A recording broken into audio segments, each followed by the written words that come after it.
Hello there, this is James S. Crofty, 1978, with a remake of a video which I made several years ago now, responding to multiple comments asking for someone to please explain the ending of the Japanese movie Don't Laugh at My Romance. Of course, the channel on which those comments were posted has long since been terminated, but although I ask everyone to please view the film legally if they are able to do so, the link to another playlist where you can see the movie in 9 parts is listed down as the underbar, and needless to say, this video is one massive spoiler. So if you're still watching after this point, then I can only assume that you've seen the full movie and don't understand the ending, to which I have to ask the question, what is there to understand? Because it's all there exactly as it would have been in real life. However, just as is the case in many other Asian films, it's not explained and wrapped up nicely, and I can only assume that this is the issue at hand and the basis of people's confusion. After all, the sad but unavoidable reality is that the global dominance of the American entertainment industry, specifically Hollywood in this instance, has made far too many of us lazy.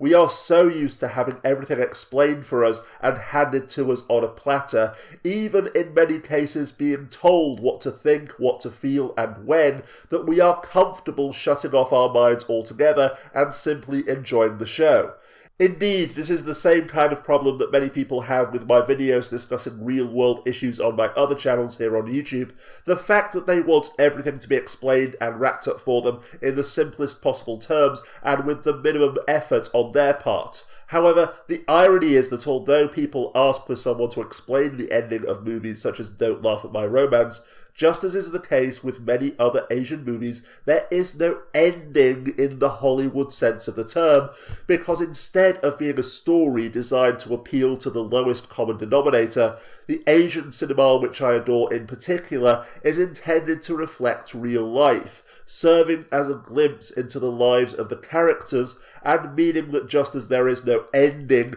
when we are watching a documentary or a reality series, for example, because instead it simply ends once we've seen the most interesting part, there is no to be continued or they all lived happily ever after.